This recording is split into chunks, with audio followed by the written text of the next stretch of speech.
Welcome to Animal Atlas. Come with us around the globe and explore the animal world and its jungle animals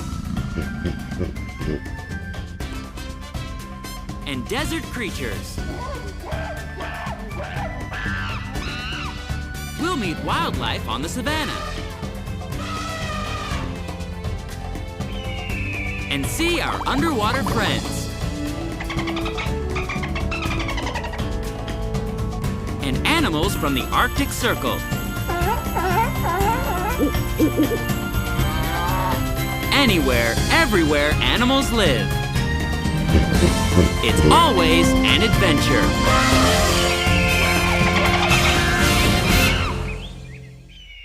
Today on Animal Atlas, we're leaving the forests and the oceans and the freshwater ponds and the rainforests behind as we venture into the amazing world of the horse.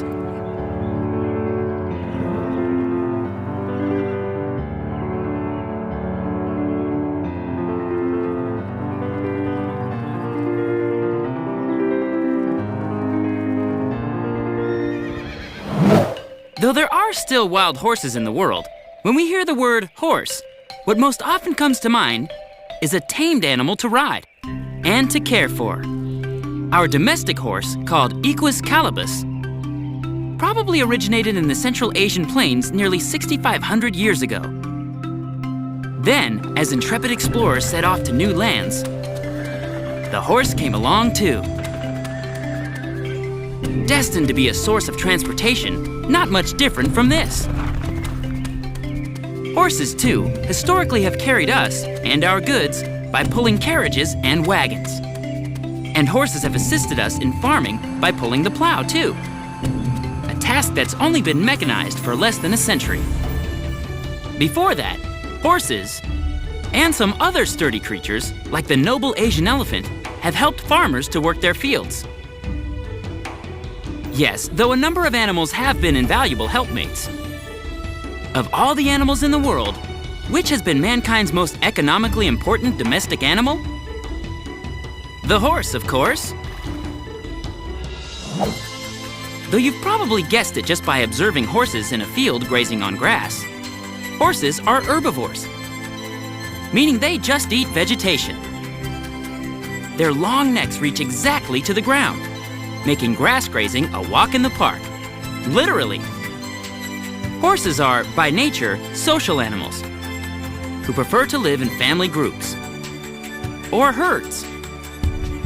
And in fact, a horse who lives alone will often develop behavioral problems due to loneliness, something that can only be alleviated by the presence of a companion, whether another horse, or a pony, or even a sheep, or a goat. The expression "to get your goat," which means to upset or annoy someone, in fact, came from the 1800s, when gamblers would steal the goat companion of racehorses, so that the horse would be too distraught to win the race. Yes, horses are companionable animals. Just ask the goat. Horses, like a number of other grazing animals that live in herds, are ungulates. This simply means they are hoofed mammals who walk on their toes, even if those toes are encased in a hard, horny covering, simply called a hoof. Cows are ungulates.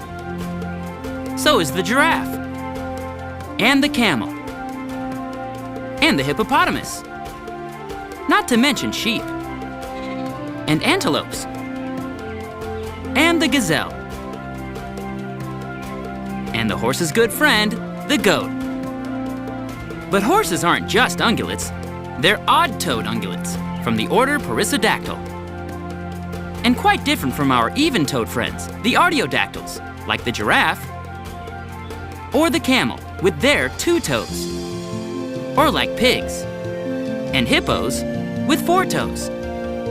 A horse is odd-toed because, well, 1 is an odd number. Yes, a horse's hoof is 1 big toe.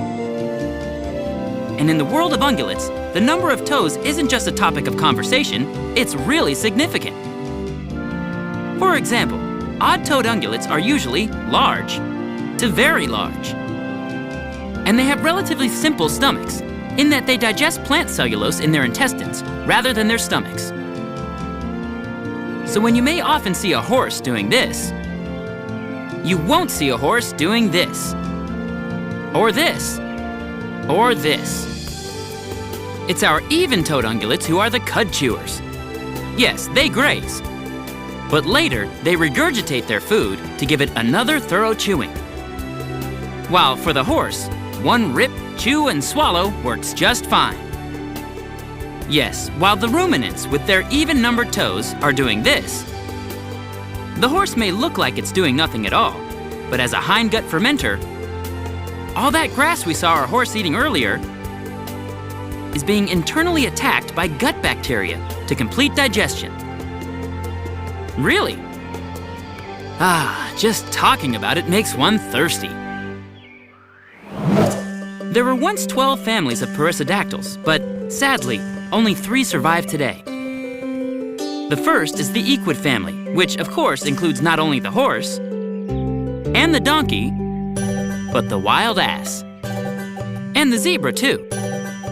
Clear family resemblance, right? But odd-toed ungulates also include the tapir, an incredible-looking 3-toed animal from Central and South America and Southeast Asia, with a pig-like body and a flexible trunk-like snout. Called a living fossil because its basic anatomy hasn't changed much in 30 million years, the tapir belongs to the second of the 3 families of surviving perissodactyls. And the third? When we come back to Animal Atlas, we'll meet that third odd-toed ungulate. But first, let's see if you can guess this animal fact. Which animal is related to the horse by being an odd-toed ungulate? A, the wildebeest. B, the bison. C, the okapi. Or D, the rhinoceros. The answer coming up when we return to Animal Atlas. We're back. Did you guess the right answer to our question? Which animal is related to the horse by being an odd-toed ungulate? The answer is D, the rhinoceros. Surprised? A lot of folks are, especially close relations. But like the horse and the tapir, the rhinoceros is also an odd-toed ungulate, one with 3 squat toes on each foot. Yes, the rhino is more closely related to the horse than the hippo or the elephant. While thick, hairless skin may give these 3 a somewhat similar appearance, it's the horse who claims the rhino as distant kin. Like the horse, the rhino eats only vegetation, whether by grazing, something that the wide-mouthed white rhinoceros is especially good at, or by browsing, the specialty of the black rhinoceros, who is sometimes called the hook-lipped rhino because of its prehensile upper lip, which it uses in much the same manner that a giraffe uses its prehensile tongue, drawing leaves and twigs into its mouth. There are 5 species of rhinos, including the white rhinoceros, the black rhinoceros, and the Indian rhinoceros. All, sadly, are endangered species. Though one species has a wide mouth, and another has a prehensile upper lip, and another has skin folds and tubercles that resemble rivets, all rhinos do look superficially alike. Remember we said that odd-toed ungulates tend to be on the large side? After the elephant, these plant eaters are the largest mammals on land. I bet even you're impressed. All species of rhinos have barrel-shaped bodies, thick, relatively hairless skin, short, stocky legs, tubular ears, small eyes, and a huge head with either 1 or 2 horns. A rhino's horn is not made of bone or true horn, but it's made of matted keratin, the same stuff that makes up our fingernails. It's thought that the legend of the unicorn came into existence when an ancient scribe spotted a rhinoceros in the distance. and had no idea what it was. Glamorized over the centuries, the unicorn has morphed into something that looks a lot like a horse with a horn. But hey, what harm is a little fable among ungulates? They may be a disparate-looking trio, but it's the toes, after all, that make the ungulate. Now, you might say that the members of the horse family are the minimalists of the odd-toed ungulates, since having just one toe on each foot is as few as it gets. Each toe is, of course, capped by a hard, horny hoof. Whether domestic horse, or zebra, or African wild ass, equids, or a member of the horse family, will all look superficially alike, from the biggest horse to the smallest pony, the smallest of which is about the same size as a German Shepherd dog. Equids have big heads and long jaws, filled with cheek teeth for chewing grass and other plants. As we've already seen, an equid's neck is long, and the body is long too, with relatively long and slim limbs, for great stamina and speed. Though we may not think that our domestic horses need to worry about predators, the wild equids certainly do. Both the African wild ass and the zebra live where not only lions live and hunt, but also in the neighborhood of the cheetah and the hyena and other fearsome predators. Both the African wild ass, like this beautiful animal from Somalia, and Grevy's zebra, the largest of the wild equids, have narrow hooves, allowing them not only to run fast, but also giving them distinct sure-footedness when scrambling over rocky ground. Though in captivity, we may often see a pair of rhinos living happily side by side. In the wild, these perissodactyls are solitary animals who are very territorial, while the tapir is likewise solitary, but much more shy than territorial. But the horse, of course, is quite the opposite, since all the members of the equid family are social animals that live and thrive in herds, or at least in the company of a nurturing goat. The saying, safety in numbers, comes from observing herd life.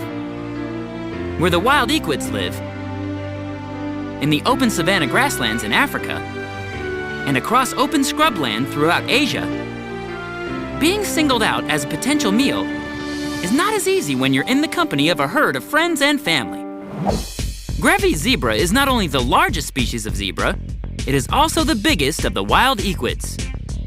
The various species of zebras all have black and white stripes, but the Grevy zebra has certain characteristics that make it easy to identify. First, it has a black and white erect mane, which is the hair that runs along the ridge of the animal's neck. See? Horses too have manes, but not naturally erect ones.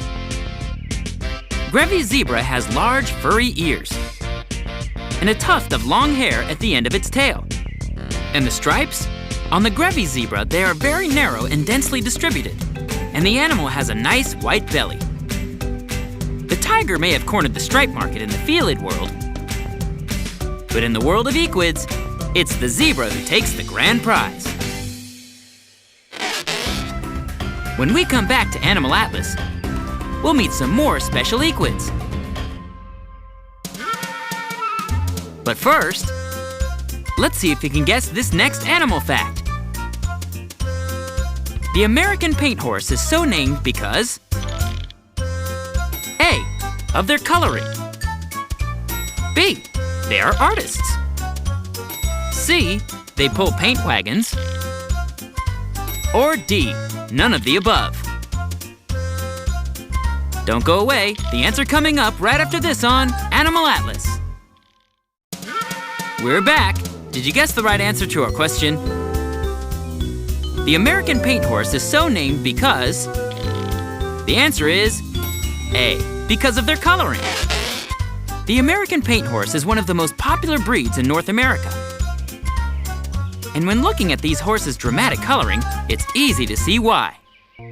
Paints are always white and another color from the horse spectrum, anywhere from black to chestnut, which is this lovely reddish brown. So favored by horses everywhere. Most paints look like a bucket of paint fell off a truck and onto their coats. But it's not just color that makes a paint and not a pinto. Paints are registered horses, often quarter horses or thoroughbreds. These paints are all quarter horses, a breed originally bred for running short distances, usually a quarter mile or less, which is how the quarter horse got its name. Clocked at an unbelievable speed of 55 miles per hour, it's the quarter horse who puts the horse in the record books as one of the top 10 fastest land animals. Maybe a quarter horse couldn't catch a cheetah, the world's fastest land animal, but then nobody else can either. Paints can have almost any variety of color patterns, from this to this, or even this. Their spots can be any shape or size, except Appaloosa patterning, which looks like this. Or like someone used a silver dollar dipped in ink to create a polka dot effect. Don't you think so? If anyone knows markings, it would be you. The majority of horses, of course, aren't so dramatically colored. Look at any herd, and though you will find some standouts, varying shades of brown and red suit our domestic horse just fine. But with all those horses of a similar color, how do we go about distinguishing them? Often it's those white accents that tell one horse from its neighbor. See how this horse has white hair reaching all the way up to its knees? Those are called, not surprisingly, stockings. When a horse has a white mark on its face, high up between its eyes, it's called a star. While a long, narrow strip of white, extending from above the eyes to the nostrils, is called a stripe. What's this called? A blaze.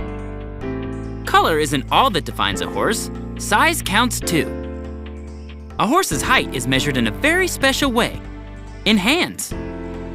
A hand is literally the width of an adult human hand, which is 4 inches. See where the horse's mane ends at its shoulders?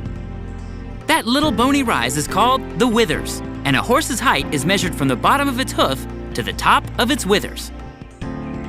The dividing line between a horse and a pony is 14.2 hands high, though this miniature horse is way, way below that. And this little baby, or foal, is not much bigger than a dog. Like our friend Rocco. But at the other end of the spectrum, there are really big horses too, like these majestic Belgian horses, also called Brabants, because they originally came from the western Brabantian region of Belgium, where they were bred as farm horses, strong enough and big enough to pull wagons through the winter mud. Just how big are they? Here's a pair of Belgians with a normal-sized horse. Wow, the size difference is startling, isn't it? Belgians are often this light chestnut color, called sorrel, with a flaxen or lighter mane. And feathered feet are common among many draft horses, the Belgian included. Now, horses aren't the only domesticated equids. Look out at a herd of grazing horses, or of horses running past, tail streaming, or of horses ambling along in the open pasture. And you might just see a face like this. Hey, that's not a horse, you might say, and you'd be right. But donkeys, also called burros, are definitely members of the horse's family. All domestic donkeys descended from African wild asses, like these, and were bred for their strength, stamina, and endurance. Maybe no other animals, besides the camel and the llama, have this pack animal's ability to carry heavy loads over long distances on little food and water. Like horses, donkeys need to live with other animals to thrive. And if a goat's not around, even a zebra will do. Yes, the kingdom of the horse is an expansive one, filled with a riotous array of unusual faces. And though not everyone in the animal kingdom likes the horse has been cared for and beloved by man since the beginning of civilization. For what is a landscape without a horse? What is grace in motion but a horse running across an open field? In Shakespeare's great play, Richard III, beleaguered King Richard is on foot at the Battle of Bosworth when he shouts, "A horse! A horse! My kingdom for a horse!" Of course.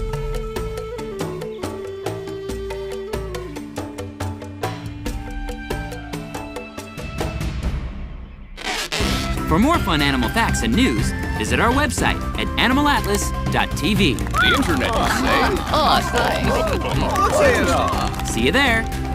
Don't go away. Animal Atlas will be right back. Until next time on Animal Atlas.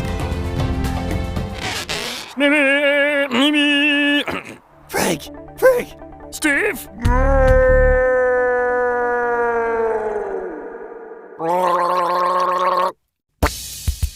You smell that? All I ever smell is bear.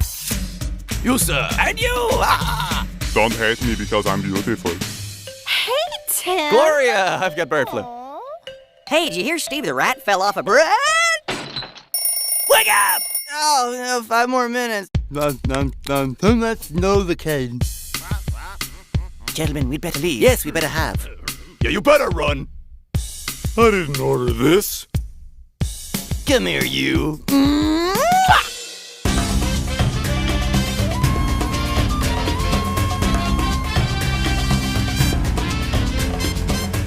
Once again, we've traveled the globe from North and South America to Africa and Asia to Australia and every fascinating place in between. We've met all kinds of incredible animals and learned some important facts about their ability to survive and flourish on our planet. And with our help, we'll make sure they're around for a long time to come. Join us next week for another amazing adventure on Animal Atlas.